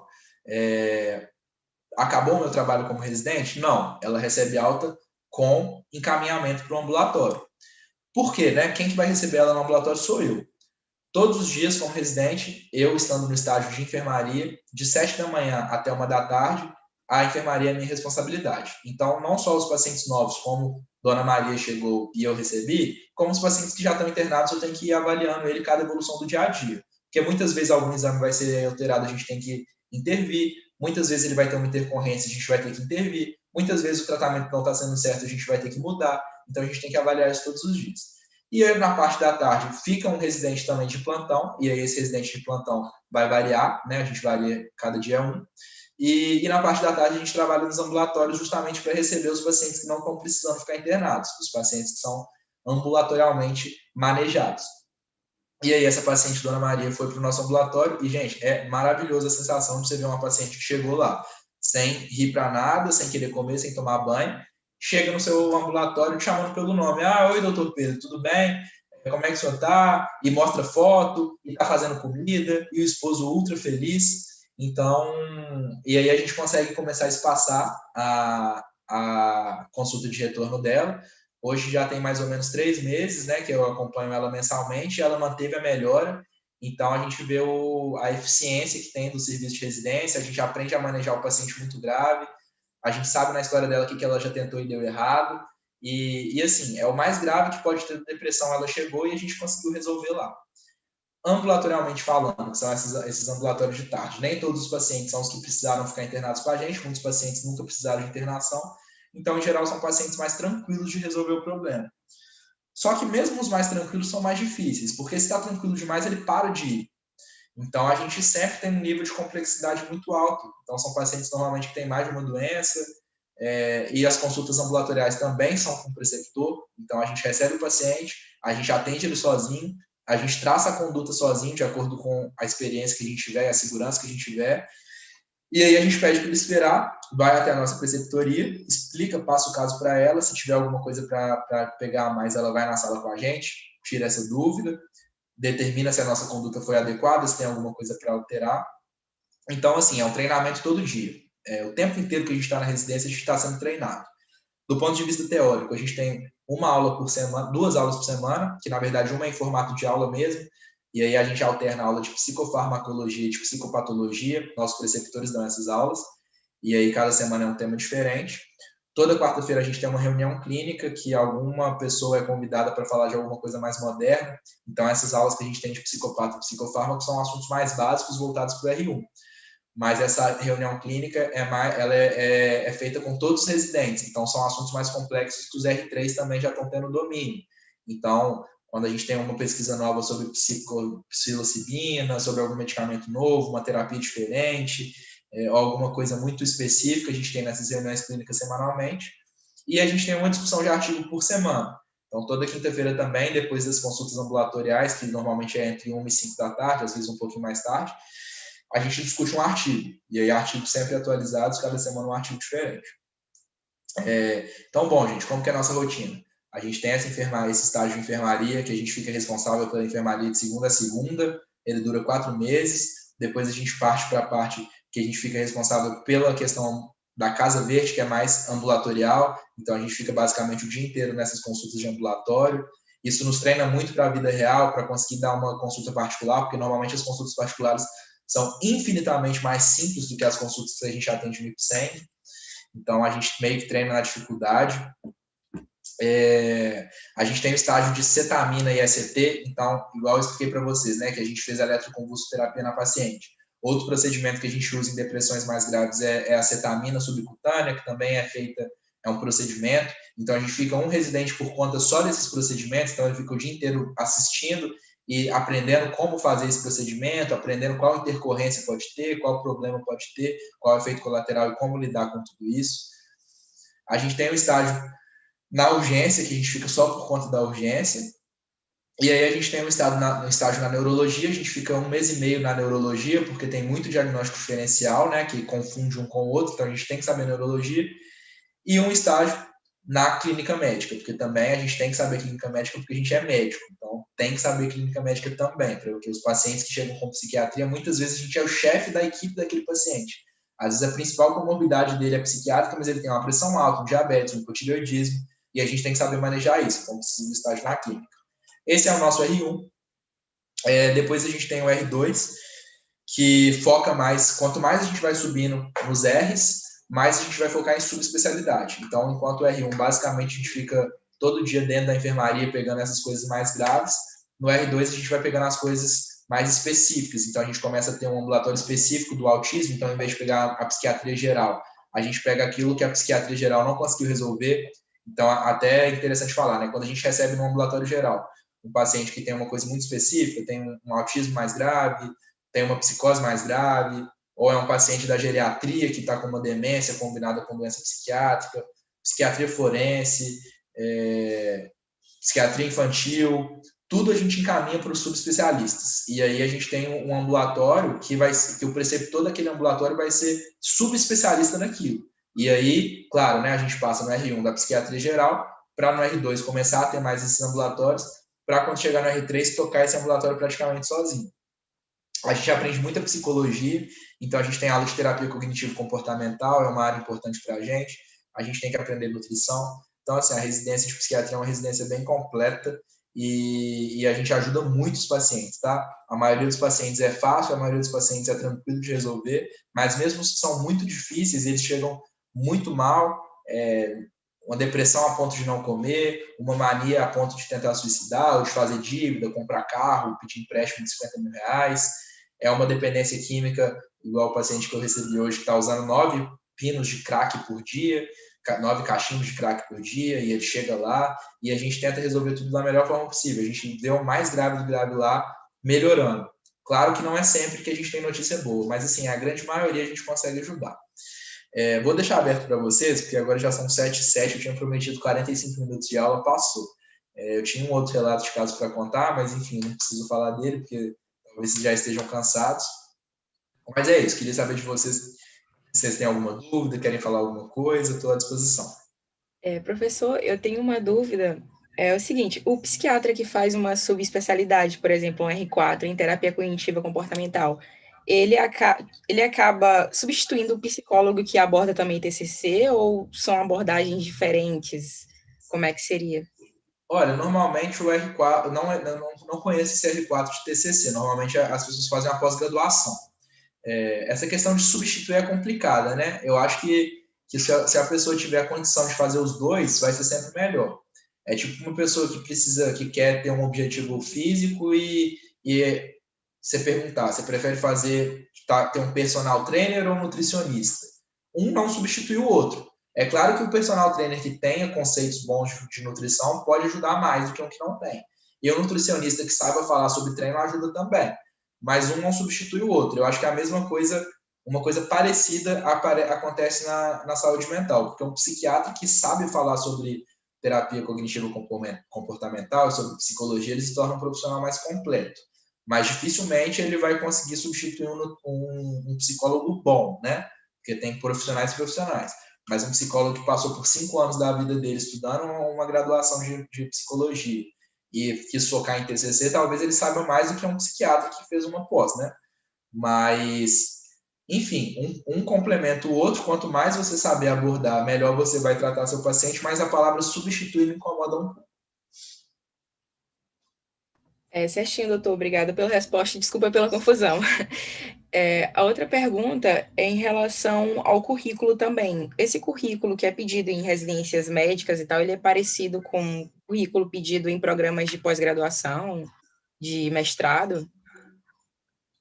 Olha, pós-graduação, normalmente não tem muito, não é muito difícil de entrar, não, sabe? Geralmente são pós-graduações que, se você quiser fazer, você faz. Eu não conheço muito, não sei muito a fundo, mas as pessoas que eu conheço que tentaram pós-graduação não teve nenhuma preocupação maior em currículo, em prova, não. Qual foi? Você perguntou de mestrado. Mestrado, o buraco é um pouco mais embaixo, né? Para você conseguir entrar num mestrado numa universidade grande, você vai ter que ter o currículo também. E aí o currículo é mais parecido com o do PSU. O PSU, gente, ele, igual vocês devem conhecer do Ceará, a ideia é a mesma aqui. É um processo seletivo unificado e ele é organizado geralmente por universidades. Então, a tendência de universidade é valorizar a publicação, artigo, projeto de extensão. Então, o currículo tende a ser parecido.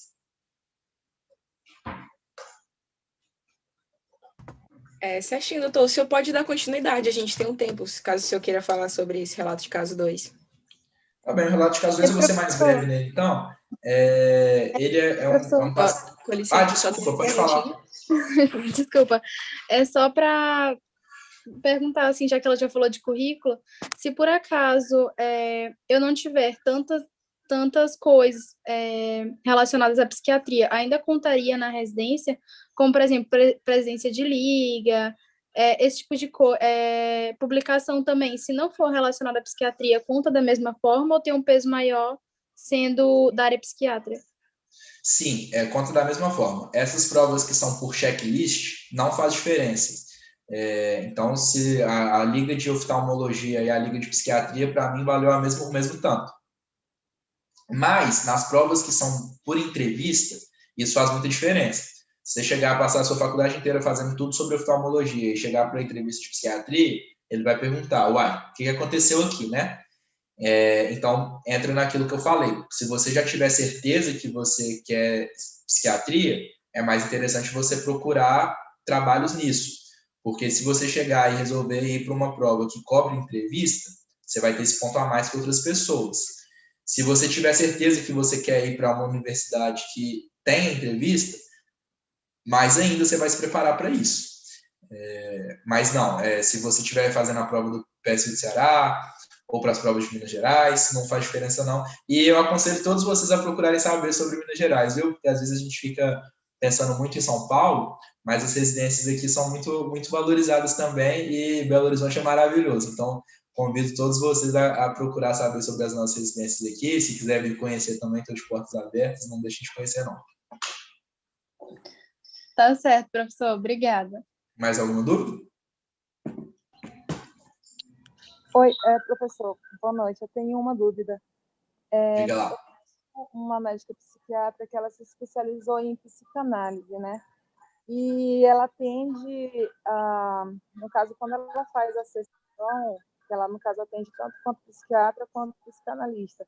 Quando ela faz a sessão psicanalista, ela prefere não ser a médica psiquiatra do paciente, né? Ela pede para que a pessoa tenha um outro acompanhamento. Isso seria, tipo, eticamente errado ou não teria problema, tipo, o próprio psiquiatra fazer talvez uma sessão de, no caso, a terapia cognitivo-comportamental, ou psicanálise, ou qualquer outra área da psicologia? Entendi. Olha, essa pergunta é bastante polêmica, tá? A psicanálise, gente, ela é uma área que eu nem tenho certeza se é uma área da ciência, assim. Não, mentira, ela é uma ciência, sim, mas ela é um campo de conhecimento mais antigo. Vem de Freud, né, e Jaspers, então, assim, é uma coisa mais antiga do que a psiquiatria clínica que a gente conhece. E tem muito conflito de psiquiatra com psicanalista. Uma coisa que é muito discutida, por exemplo, é a questão de tratamentos, medicamentos dentro da psiquiatria, porque tem um ponto de vista que defende, por exemplo, que a gente tem que tratar, que a gente tem que estudar, tratar os sintomas psiquiátricos, e nem sempre a doença, a gente trata a síndrome. Então, por exemplo, tem várias doenças que a pessoa alucina, que a gente chama de doenças diferentes, mas o sintoma que a gente tenta tratar é alucinação. Ou doenças diferentes que a pessoa delira. Ou doenças diferentes que a pessoa deprime, fica muito triste, sem comer, anedonia, tristeza. E atualmente, a gente não trata os sintomas, né? A gente trata o grupo de doenças que a gente consegue caracterizar num grupo de critérios. Tem um grupo tem pessoas que acham que a gente tem que mudar um pouco isso e passar a estudar mais os sintomas. E dessa forma, esse grupo acredita que os remédios vão ser mais eficientes. Porque nossos remédios que eles tentam... A gente estuda o remédio quando a gente vai estudar psicofarmacologia, a gente tenta identificar em qual neurotransmissor ele atua, se ele aumenta a dopamina, se ele bloqueia a dopamina. E como a gente não tem isso muito dominado, às vezes a gente vai trabalhando com tentativa e erro. E aí, é claro, né, a gente tem os artigos científicos por trás, a experiência dos especialistas por trás, para saber o que dá mais certo e o que dá mais errado, mas o fato é que a gente ainda tem dificuldade, às vezes, em saber o tratamento ideal para cada paciente baseado nesse diagnóstico. Por outro lado, vai ter gente que vai entender a psiquiatria e a saúde mental diferente, vai querer reconhecer esses sintomas, uma alucinação e um delírio, algo que a gente não tem que tratar, e sim tentar explorar, entender a origem disso, para daí confortar esse sintoma. E são áreas que vocês veem que são diametralmente opostas, e a gente tem pessoas extremamente talentosas em cada uma delas. Eu me enxergo mais do ponto de vista clínico. Eu enxergo mais a psiquiatria como uma especialidade como qualquer outra. Eu acho que uma pessoa que está em sofrimento por conta de um delírio, de uma alucinação, ela tem que ser tratada. E às vezes, isso é um viés, tá, do Ipseng, é uma forma que eu enxergo e é uma forma que muitas pessoas enxergam e eu me identifico mais, de tratar esse paciente, sim, farmacologicamente, para devolver a funcionalidade dele. E nem sempre entender qual foi a origem disso tudo. Então, se chega um paciente delirando, a gente vai querer sim tratar para tirar o delírio dele. A gente não vai tentar entender de onde veio ele antes, não. Claro que a gente vai saber a história dele, né? A história de vida do paciente é muito importante. A gente sempre trata na psiquiatria, independente do lugar que você estiver. A gente busca 4 domínios. A gente busca a parte de doença, então tudo que a gente consegue reconhecer como orgânico, a gente é mais fácil de tratar, né? Porque se é material é mais fácil. A questão da personalidade e do comportamento, que a gente sabe que a personalidade tem um componente genético, mas ela é moldada durante a vida, então a gente tem que entender o que é a vida desse paciente, como que é a família dele, se os padrões que ele tem de problema são padrões que se repetem ao longo das gerações, para a gente tratar ele desse ponto de vista também. Comportamento também, que a forma como ele responde aos estímulos externos do mundo, isso são coisas que podem ser treinadas e aprendidas. E a história de vida dele, né? A gente sabe que tem uma história de vida antes e uma história de vida depois, a gente tende a corresponsabilizá-lo dessa história de vida. Então, resumindo, são 2 áreas diferentes que entendem a psiquiatria. E TCC e psicanálise são 2 coisas completamente diferentes. Normalmente, um é contra o outro, entre aspas, porque o TCC, o que é a terapia cognitiva comportamental? A gente tem 2 campos de interpretação dos sintomas, né? A gente tem o afetivo e o cognitivo. Toda informação que chega para a gente de fora, sem sensações, sentimentos, a gente tende a interpretá-las do ponto de vista do afeto e depois a gente tende a racionalizá-las. E a gente tem muitos pensamentos que a gente tem comportamentos automáticos baseados nele de acordo com a personalidade, o filtro da vida que cada um tem. Então, às vezes, uma pessoa olhar de cara feia para mim faça eu ter um pensamento e um comportamento baseado nisso, que você que fez essa pergunta vai ser diferente, porque você enxerga a vida de uma maneira diferente. Alguns desses pensamentos automáticos, todos eles são importantes porque a gente não pode raciocinar tudo que a gente vai fazer na nossa vida, né? Isso é até evolutivo. Eu tenho que pensar rápido e responder rápido, porque senão você não sai de casa. Alguns desses pensamentos são funcionais e a gente vive bem com eles. Alguns deles são disfuncionais.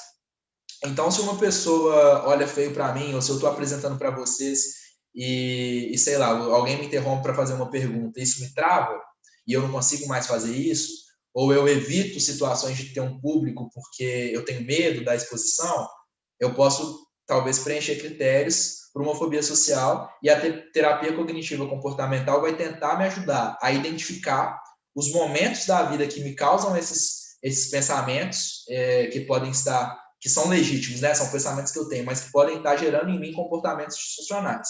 A TCC tenta identificar esses momentos e me dá estratégias para eu pensar diferente.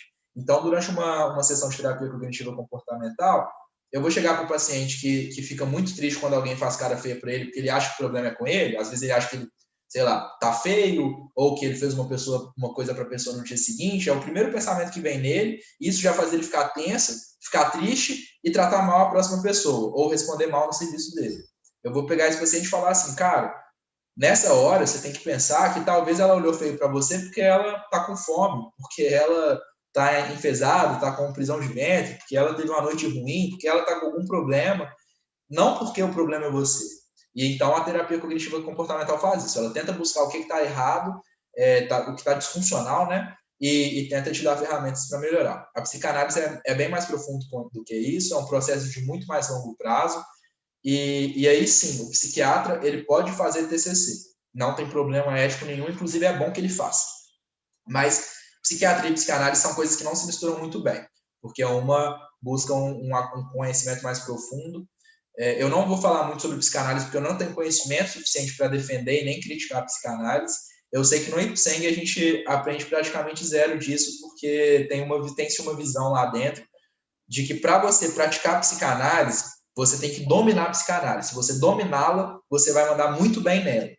E se não, você pode estar mais prejudicando do que atrapalhando. E para você dominar a psicanálise, é bom que você tenha uma formação específica nisso. Tanto é que a psicanálise tem cursos de 5 anos de psicanálise. Por outro lado, a TCC a gente vai aprendendo ao longo do curso e a gente vai aplicando na medida que a gente vai aprendendo. Os efeitos colaterais ruins dela são menos prejudiciais. Então, é comum ter psicanalistas que não atendem a psiquiatria e é comum psiquiatras usarem a TCC. Respondi? Deu para entender? Respondeu sim, professor.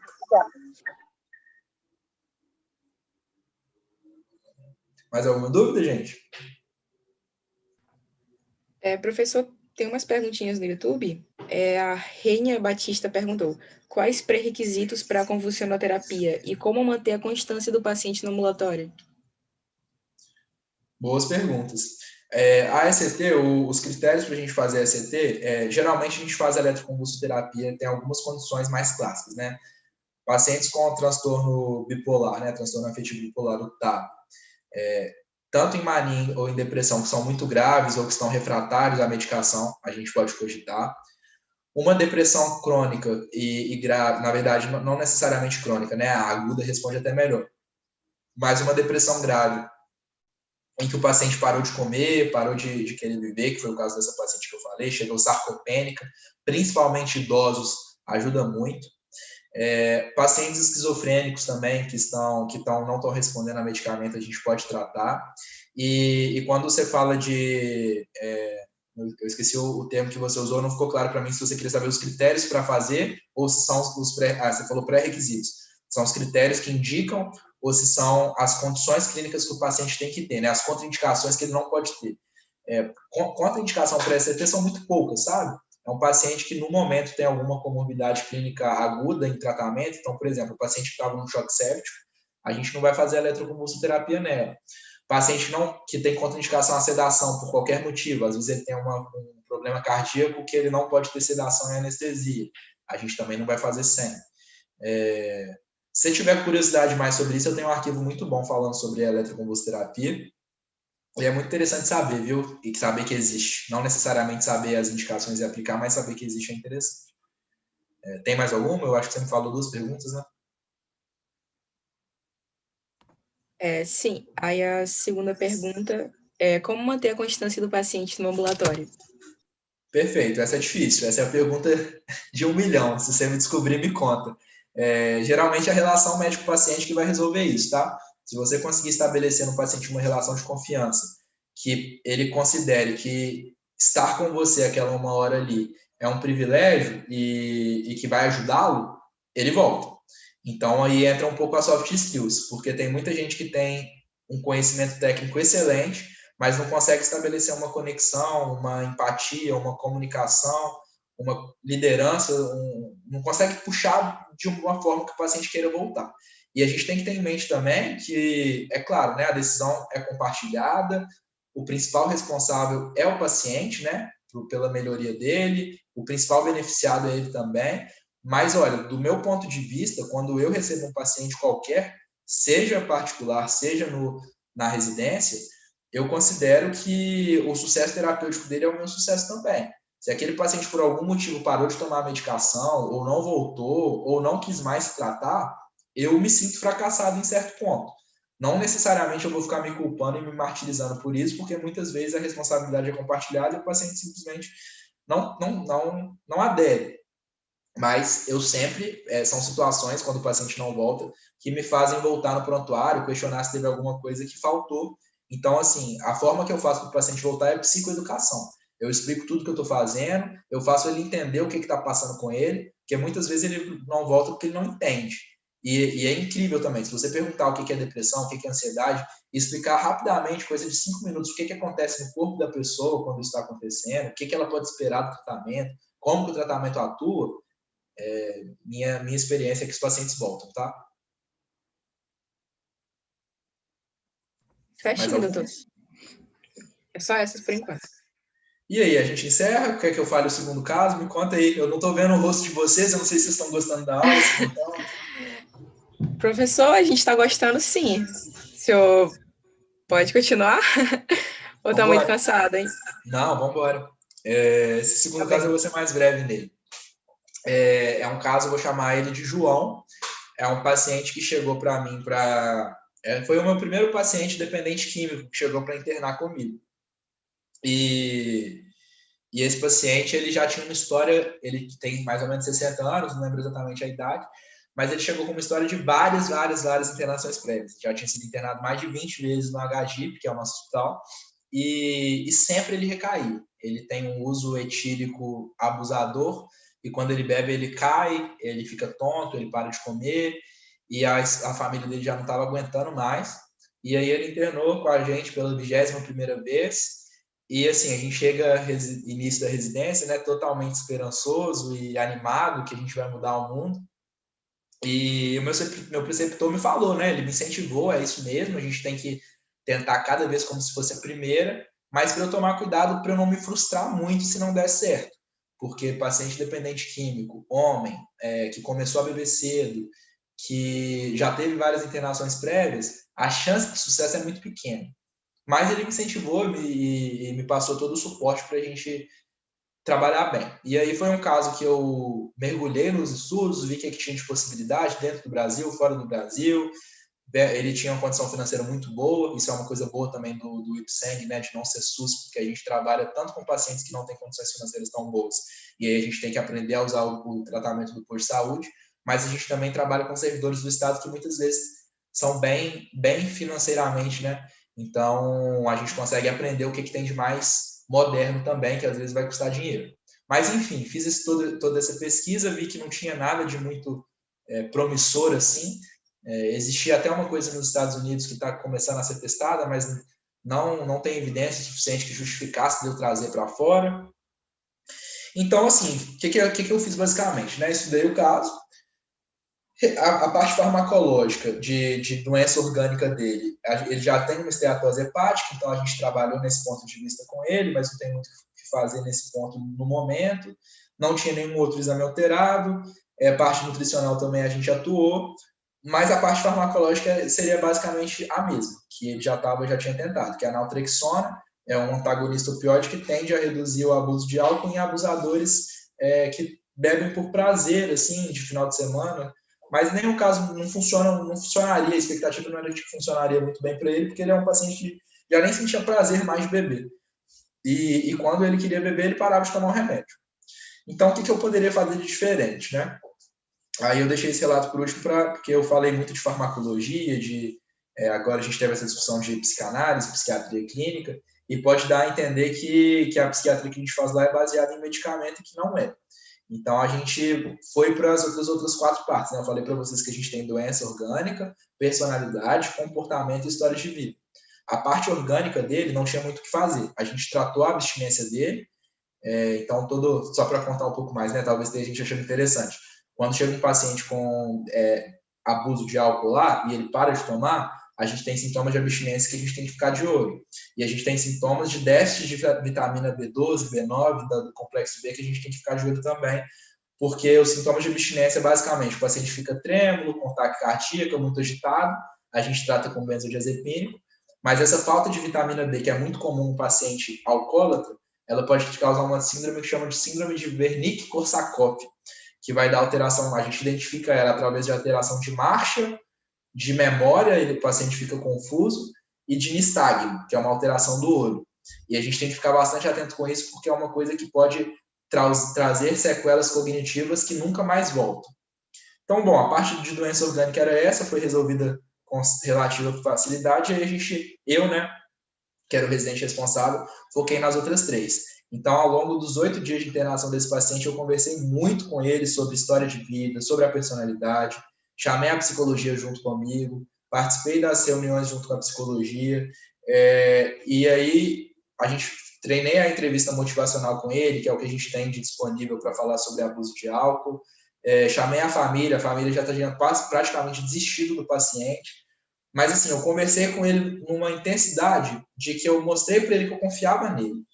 E quando a gente faz isso, a gente não sabe exatamente em qual momento, mas tem algumas horas o paciente chega para a gente e fala assim, doutor, você falou sei lá o quê, que mudou meu jeito de pensar, por causa disso eu vou parar de beber. E eu não sei exatamente o que é, mas bate muito nessa tecla de repetição, de tirar dele pensamentos automáticos que o fazia beber. E aí o fato é que eu fui anotando, registrando todo esse processo que a gente teve, tudo que ele foi me falando, tudo que eu percebia que tocava na mente dele, no coração dele, eu fui anotando. E no final, no momento da alta, eu deixei isso tudo escrito, esquematizado, e escrevi, né? Fulano, sempre que você tiver esse tipo de pensamento, dá uma lida nisso aqui, lembra da sua família, que é o que você quer recuperar, o amor dos seus filhos que você quer recuperar, seu filho casou e você não pôde ir no casamento, seu outro filho vai casar, como é que vai ser, tenha propósito, tudo mais. Então, assim, são coisas que a gente vai vendo empiricamente. A parte farmacológica ajuda, mas esse foi um exemplo de paciente que o remédio foi o menor dos fatores contribuintes. E aí esse paciente está voltando no nosso ambulatório, já é o 3º mês que ele volta também, que começou em março, ele teve alta no início de março, então passou março inteiro, abril inteiro, estamos finalizando maio, e ele não voltou a beber. E ele tinha uma história de 20 anos aí de internação, que ele conseguia ficar no máximo 1 semana sem beber. Então, assim, moral da história, significa que esse paciente vai ficar sem beber pro resto da vida? Não. Mas esses 3 meses, com certeza, deram uma recuperação de esperança, uma qualidade de vida para ele e para a família dele. E é o tipo de trabalho que a gente tem que fazer na psiquiatria, né? Igual eu falei, é a melhor especialidade de todas, porque a gente não resolve só a doença. A gente muda muito a história de vida da pessoa, a forma como a pessoa enxerga o mundo. A gente não consegue mudar o mundo, mas a gente consegue mudar como cada pessoa enxerga o mundo. E isso, às vezes, é o que reflete na felicidade dela, na alegria dela, devolve as potencialidades dela. Então, a psiquiatria é uma especialidade muito linda. Todo o trabalho de montar um currículo bom, de ter uma vivência boa, faz valer a pena quando a gente está nela. Eu deixei por último para falar para vocês também aproveitarem o processo. Então, assim, a gente faz amigos também. Vocês não estão na residência ainda, né? Vocês estão na parte de buscar a residência, mas tem a parte de aproveitar também. Tem o extra medicina. A gente tem que lembrar que a gente não é...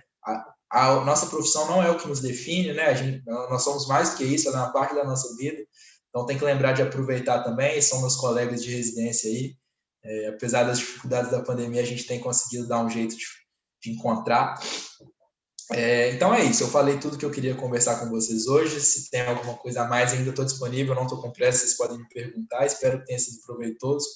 Igual eu falei, né, eu gosto de apresentar conversando e vendo com quem eu estou falando, né? Então, feedback fica mais difícil de eu saber o que foi bom, o que foi ruim, mas obrigado quem ficou até aqui, né? No tempo de que a gente é tão distraído, é muito prazeroso ter pessoas que querem nos ouvir assim, nos dedicar uma atençãozinha.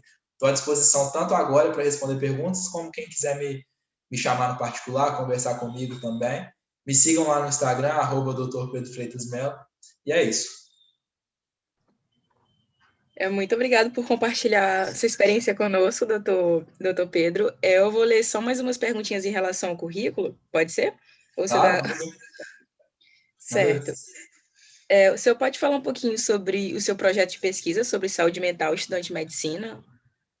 Sim, eu fiz parte de um grupo de pesquisa, e aí era um estudo longitudinal, que eu não fiz parte do primeiro estudo, peguei já a continuação.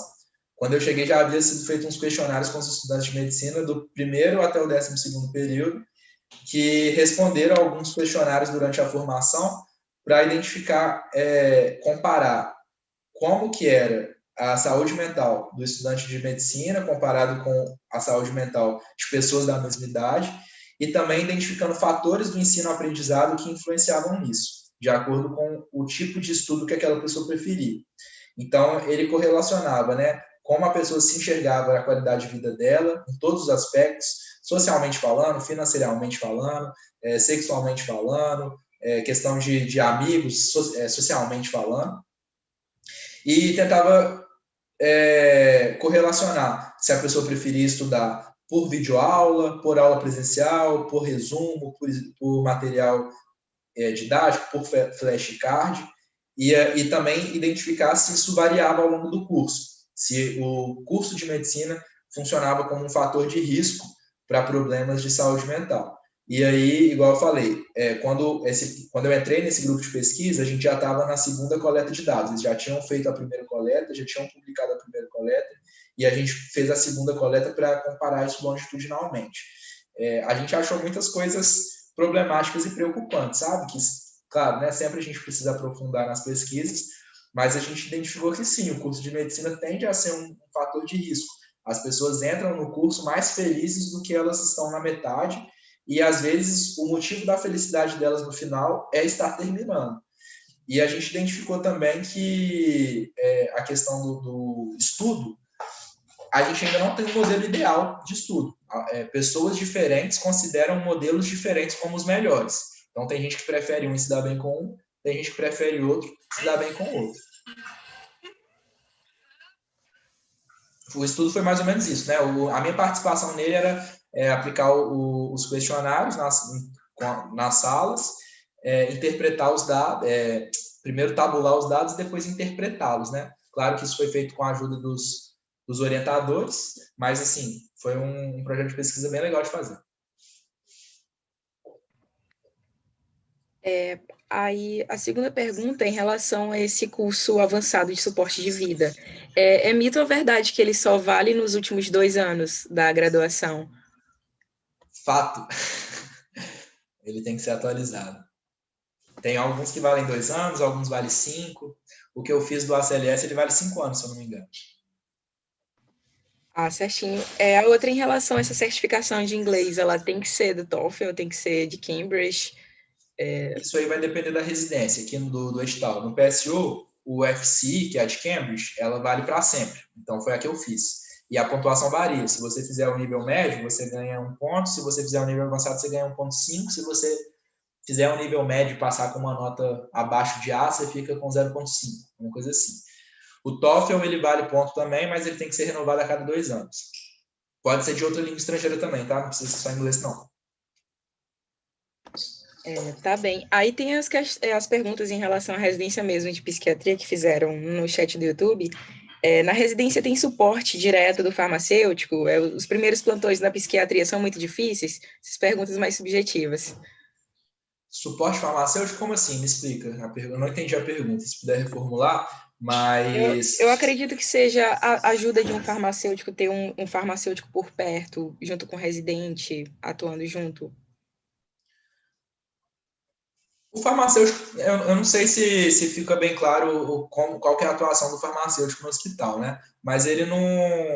o que o farmacêutico atua lá para a gente não tem tanto contato com eles, na verdade. Eles cuidam da farmácia, eu não sei exatamente como, mas o que a gente tem de contato deles é para saber se tem alguma medicação ou não e qual via de administração que tem. Eu sei que o trabalho do farmacêutico é muito mais complexo do que isso, mas eu não sei exatamente o que eles fazem. Então, desculpe até a ignorância, eu vou procurar saber, é um conhecimento que eu tenho que ter. Mas, se você estiver perguntando de psicofármaco, de saber qual medicamento serve para quê, realmente no início é difícil, mas durante o curso de medicina a gente tenta aprender uma coisa ou outra, né?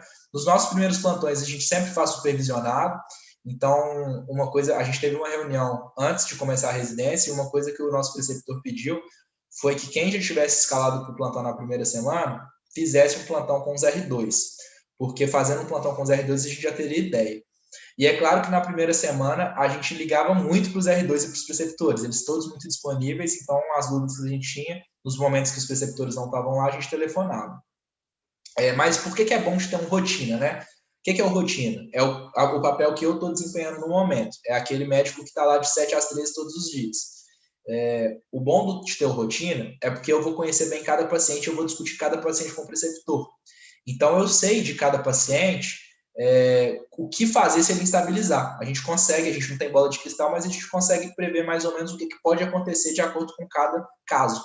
E aí eu já fico em mente o que a gente pode fazer se tiver problema. E aí os residentes que vão estar lá no plantão no tempo que eu não estou lá, eles também podem me ligar.